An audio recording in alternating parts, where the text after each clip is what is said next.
बिस्मिल्लाहिर्रहमानिर्रहीम। Welcome to online system with doctor Yasir Khan. बेटा हम कार्बोहाइड्रेट्स के बारे में पढ़ रहे हैं और उसकी पहली कैटेगरी मोनोसेक्राइड्स को हमने पढ़ लिया। आज हम दूसरी कैटेगरी को पढ़ने जा रहे हैं, that is the oligosaccharides. Oligosaccharides क्या होते हैं? अगर आपको पहला कंपैरिजन याद हो, जहाँ पे मैंने बताया था कि मोनो, ओलिगो और पॉलीसेक्राइड का आपस में कंपैरिजन क्या होता है, जो स्टार्ट के अंदर एक स्लाइड बताई थी, ये स्टार्ट के अंदर एक स्लाइड मौजूद है जहां पर मैंने आपको ये कंपैरिजन है। देखो ओलिगोसेक्राइड के जनरल फीचर्स ये मौजूद हैं आपके सामने कि ओलिगोसेक्राइड कॉम्प्लेक्स शुगर्स होते हैं। ओलिगोसेक्राइड्स के अंदर जो आपको मोनोमर्स मिलेंगे, मोनोसेक्राइड या शुगर यूनिट्स मिलेंगे, वो 2 से लेके 10 तक मिलेंगे। ओलिगोसेक्राइड का टेस्ट जो होता है वो लेस स्वीट इन टेस्ट है, वाटर के अंदर ये लेस सॉल्युबल होते हैं। ओलिगोसेक्राइड्स को आप वाटर ऐड करवा कर उनकी ब्रेक डाउन करवा सकते हैं, यानी हाइड्रोलिसिस करवा सकते हैं। और ओलिगोसेक्राइड का जनरल फार्मूला है CnH2O ब्रैकेट N-1।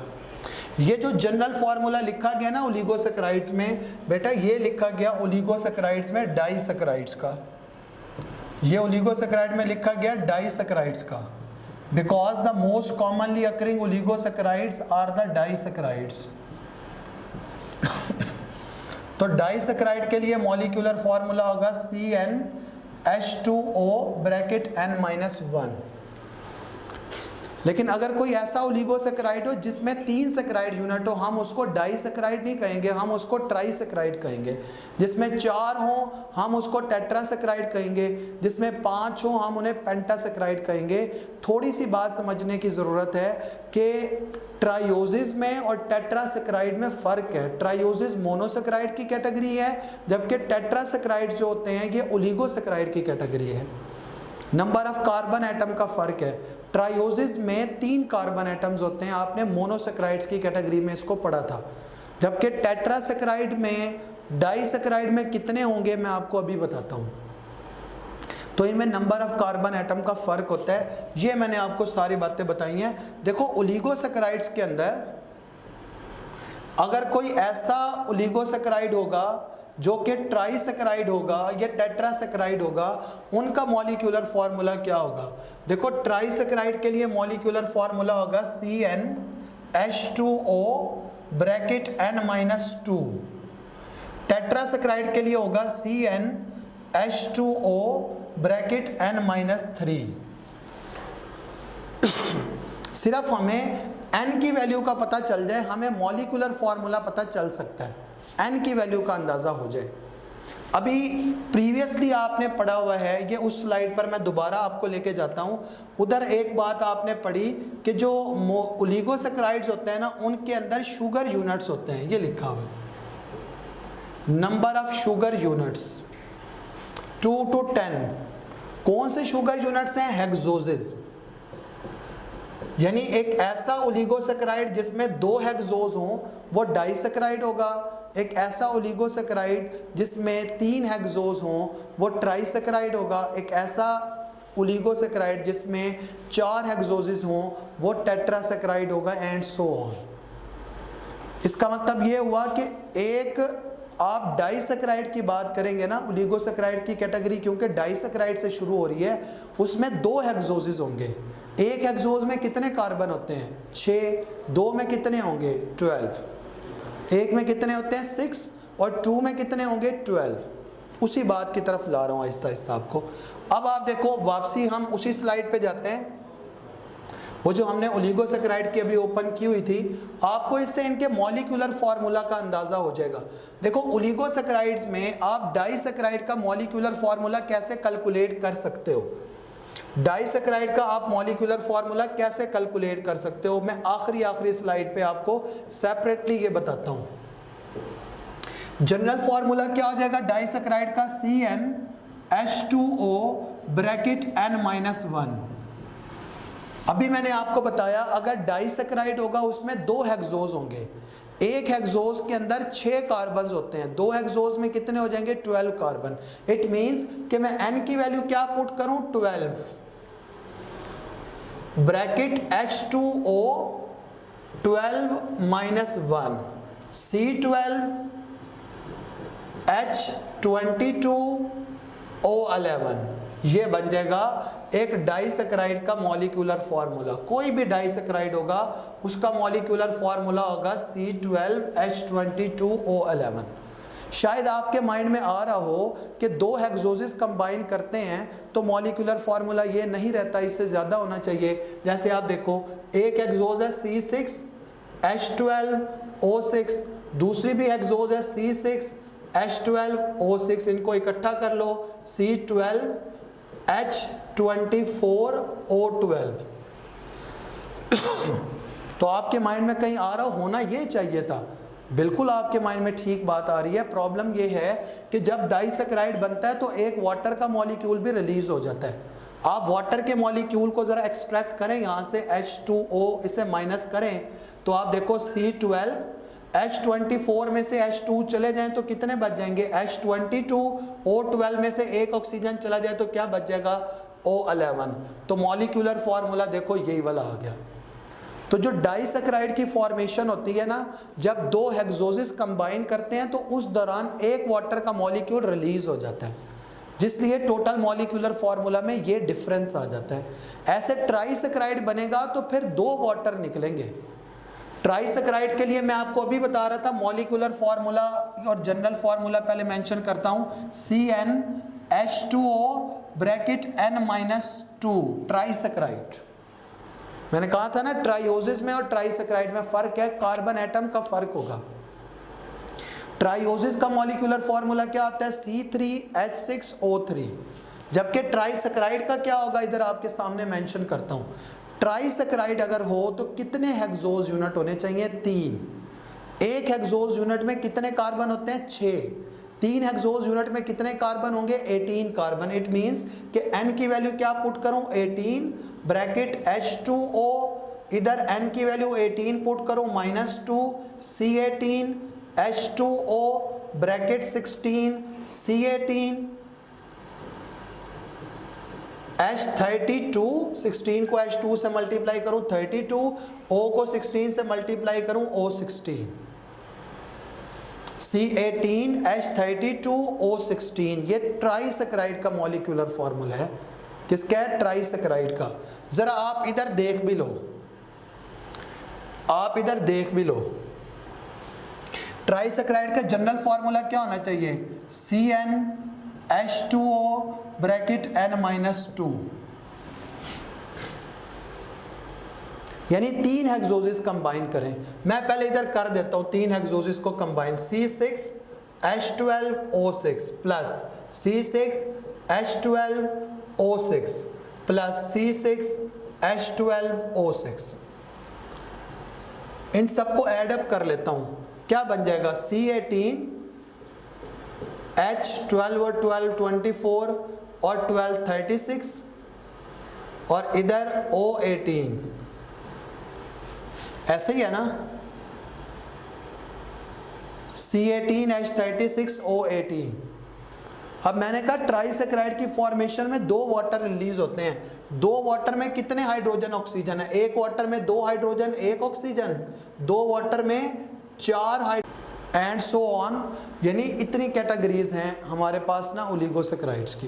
लेकिन बुक में जो हमारे मेंशन की गई है और जो हमने पढ़नी है ना, वो सिर्फ डाइसैकेराइड्स को पढ़ना है, because the most commonly occurring oligosaccharides are the disaccharides. देखो कौन कौन सी हैं डाइसैकेराइड्स के अंदर, ये हमारे पास एक टेबल दी गई थी, मैं वापसी उसी टेबल को ओपन करता हूँ और आपको ओलिगोसैकेराइड्स के बारे में बताता हूँ कि ओलिगोसैकेराइड्स में हमने इनको पढ़ना है सिर्फ। ये टेबल हमारे पास मेंशन की गई है बेटा। 3 तरह के डाइसैकेराइड मेंशन किए गए हैं, सबका मॉलिक्यूलर फार्मूला एक जैसा होगा, मैंने आपको बता दिया है, C12H22O11। Maltose, sucrose and the lactose, these 3 are the disaccharides. अब माल्टोज कहाँ है ये मेंशन की गई है, सारा कुछ याद करने की जरूरत नहीं है, सिर्फ ये याद कर लो फ्रूट्स में है और हम इसको माल्ट शुगर कहते हैं, कॉमन नेम पता होना चाहिए। माल्टोज का common name malt sugar, source क्या आता है उसका, फ्रूट्स हैं। नंबर 2, मोनोमर्स क्या होते हैं, क्योंकि आपको पता है डाइसैकेराइड में 2 हेक्सोसिस होंगे, अब मेंशन किया गया कि कौन कौन से हेक्सोजेस होंगे। एक जो हेक्सोज है वो है बेटा ग्लूकोज और दूसरी हेक्सोज भी ग्लूकोज है। एक ग्लूकोज है दूसरी भी ग्लूकोज है। तो माल्टोज के अंदर दोनों ग्लूकोज मोनोमर्स होते हैं। आगे बताया गया बेटा ग्लाइकोसिडिक बॉन्ड, ये मैं आपको अभी एक्सप्लेन करता हूँ। ग्लाइकोसिडिक बॉन्ड मैंने अभी तक आपको नहीं बताया।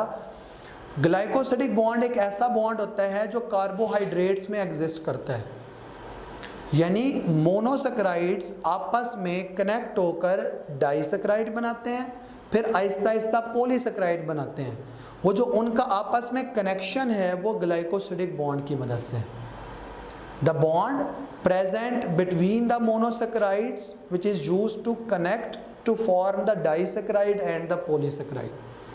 तो डाइसेक्राइड और पॉलीसेक्राइड बनने के लिए मोनोसेक्राइड आपस में जिस बॉन्ड की मदद से कनेक्ट होते हैं हम उस बॉन्ड को कहते हैं it is the glycosidic bond. ये 1 और 4 किस बात को रिप्रेजेंट करवा रहा है?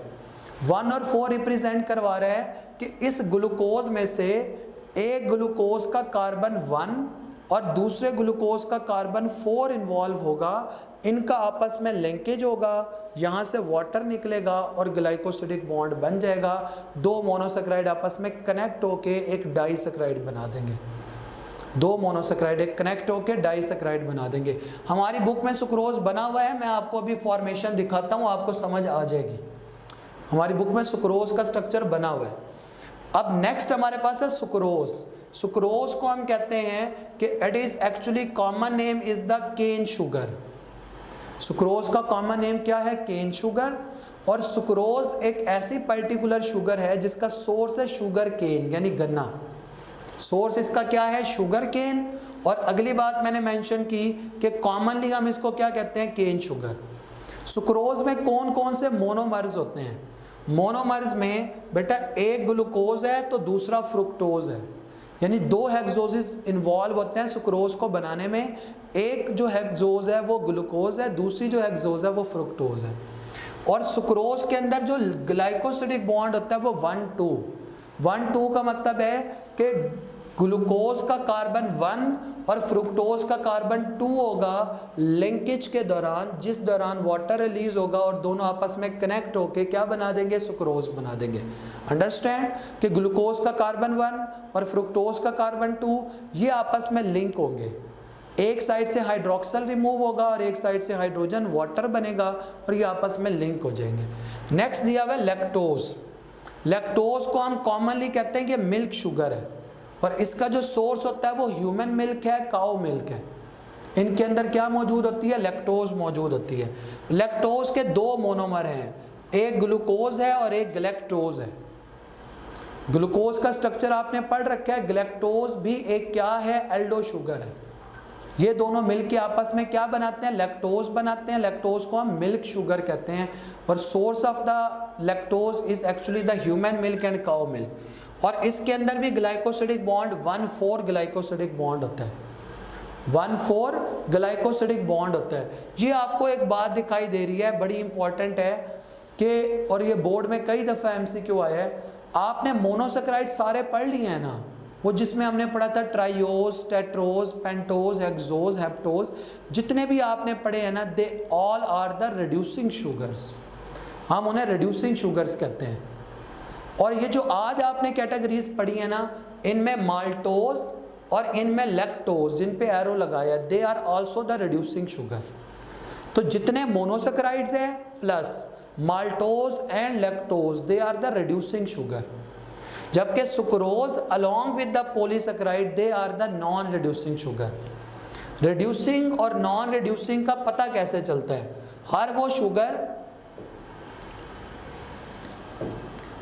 वो शुगर जिसके पास फ्री एल्डिहाइड या फ्री कीटोनिक ग्रुप हो, फ्री एल्डिहाइड या फ्री कीटोनिक ग्रुप हो, वो रिड्यूसिंग शुगर होती है। हर वो शुगर जिसके पास फ्री एल्डिहाइड या फ्री कीटोनिक ग्रुप हो, हम उस शुगर को रिड्यूसिंग कहते हैं। ठीक है, वो शुगर क्या कहलाती है, रिड्यूसिंग। जिनके पास नहीं होगा फ्री एल्डिहाइड या कीटोनिक ग्रुप वो नॉन रिड्यूसिंग शुगर होगी। सुक्रोज का याद कर लो, कई दफ़ा बोर्ड में एमसीक्यू आया कि sucrose is a non reducing sugar. Sucrose क्या है, एक नॉन रिड्यूसिंग शुगर है।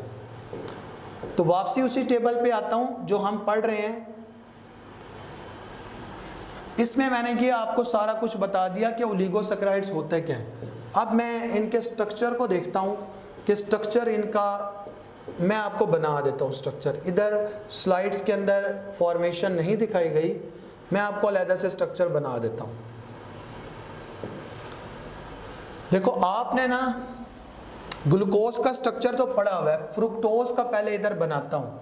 फ्रुक्टोज में ये है बेटा कार्बन, ये कार्बन है जिस पर डबल बॉन्ड ऑक्सीजन है, ये कार्बन है, ये कार्बन है, ये कार्बन है, ये कार्बन है। 1 2 3 4 5 6।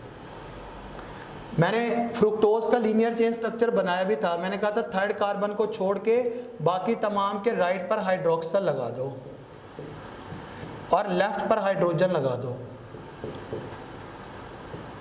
जहां बॉन्ड पूरे नहीं हो रहे वहां हाइड्रोजन, और थर्ड कार्बन के राइट पर हाइड्रोजन है, लेफ्ट पर हाइड्रोक्सल है।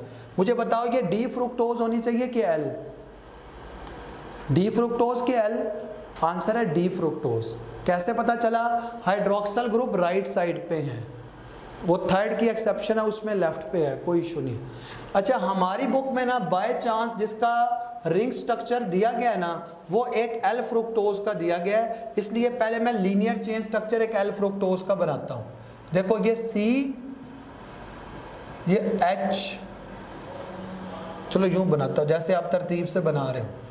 ये कार्बन है, ऊपर भी कार्बन, ये कार्बन 1 2 3 एंड 4। जो हाइड्रोक्सल आपने राइट पे लगाए थे ना वो लेफ्ट पर लगा लो। ये हाइड्रोक्सल लेफ्ट पर, थर्ड को छोड़ रहा हूं अभी, फोर्थ के लेफ्ट पर, सिक्स्थ के लेफ्ट पर, और ये फिफ्थ और सिक्स्थ दोनों के लेफ्ट पर। जिनके हाइड्रोक्सल लेफ्ट पे लगे उनके हाइड्रोजन राइट पर लगा लो, जहां बॉन्ड पूरे नहीं हो रहे हाइड्रोजन। थर्ड कार्बन पर आपको हाइड्रोक्सल राइट पे मिलेगा, हाइड्रोजन लेफ्ट पर। ये एक एल फ्रुक्टोज है। फ्रुक्टोज का फंक्शनल ग्रुप कहाँ पर है? मैंने आपको बताया था ना रिंग फॉर्मेशन में फंक्शनल ग्रुप वाला कार्बन और पेनल्टीमेट कार्बन इन्वॉल्व होते हैं। फंक्शनल ग्रुप वाला कार्बन ये है, पेनल्टीमेट कार्बन कौन सा होगा? 5वां कार्बन। इसका डबल बॉन्ड टूटेगा और ये हाइड्रोक्सल क्या होगा? इधर शिफ्ट हो जाएगा। फ्रुक्टोज एक 5 कॉर्नर रिंग स्ट्रक्चर बनाता है, देखो ऐसे 5 कॉर्नर रिंग स्ट्रक्चर बनाता है। लेफ्ट साइड से नंबरिंग शुरू करनी है हमने। ये कार्बन है, ये कार्बन है, ये कार्बन है, ये कार्बन है। देखो ये कार्बन नंबर 1, ये 2, ये 3, ये 4, ये 5 और ये 6। अगर कार्बन 2 रिंग बनाने में इन्वॉल्व होगा तो रिंग का पहला कार्बन कार्बन नंबर 2 होगा, दूसरा 3, तीसरा 4, चौथा 5। इसका मतलब है पहला कार्बन और आखिरी कार्बन ये रिंग के बाहर है। आपको याद हो ना, अगर मैंने कहा था कि जब भी फ्यूरानोज रिंग बनेगा ना उसमें हमेशा 4 कार्बन रिंग के अंदर होते हैं, बाकी जितने भी बच जाएंगे ना सारे रिंग के बाहर होंगे और वो रिंग 5 कॉर्नर रिंग होगा। तो फ्रुक्टोज हालांकि हेक्सोज है लेकिन ये 5 कॉर्नर रिंग बनाती है। ये जो पहला कार्बन रिंग के बाहर है इस पर क्या मौजूद है? देखो ये CH2OH। ये जो दूसरा कार्बन है इस पर क्या मौजूद है? सिंगल बॉन्ड ऑक्सीजन लगा दिया है। ये हाइड्रोक्सल इधर आ जाएगा, ये लो जी हाइड्रोक्सल नीचे लगा दिया। ये जो थर्ड कार्बन है मैंने आपको बताया था कि रूटीन के मुताबिक क्या होता है कि अगर आप डी साइड से बना रहे हो ना, ऊपर हाइड्रोजन है नीचे हाइड्रोक्सल है, लेकिन थर्ड पर फ्लिपिंग आ जाती है, उसमें ऊपर हाइड्रोक्सल नीचे हाइड्रोजन होना चाहिए। लेकिन प्रॉब्लम यह है कि ये लेफ्ट साइड है इसलिए हर बात रिवर्स होगी। तीसरे पे ऊपर हाइड्रोजन नीचे हाइड्रोक्सल, चौथे के ऊपर हाइड्रोक्सल नीचे हाइड्रोजन, और 5वें के ऊपर हाइड्रोजन है नीचे CH2OH है, CH2OH। देखो 5वें पर ये हाइड्रोक्सल उधर शिफ्ट हो गया, पीछे हाइड्रोजन बचा हुआ, ये हाइड्रोजन लगाया है और उसके साथ ये CH2OH है। लेफ्ट साइड से जब हम बनाते हैं ना तो फिर चीज़ें रिवर्स हो जाती हैं। इसलिए यहाँ पे रिवर्स हुआ कि हाइड्रोजन ऊपर हाइड्रोक्सल, अगर ये डी होता ना, इसका हाइड्रोक्सल ऊपर होता हाइड्रोजन नीचे होता। ये देखो हाइड्रोक्सल ऊपर है हाइड्रोजन नीचे है। ये मैंने एल फ्रुक्टोज का स्ट्रक्चर बनाया है। अब इस एल फ्रुक्टोज के स्ट्रक्चर को याद रखो। अगली डायग्राम के अंदर मैं आपको दिखाता हूँ कि सुक्रोज जो है वो कैसे बन रही है, सुक्रोज कैसे बन रही है।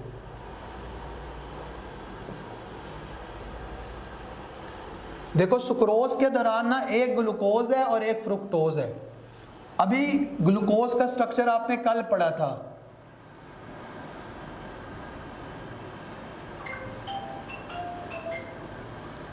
ये कार्बन है 1 2 3 4 5 और छठा कार्बन रिंग के बाहर है।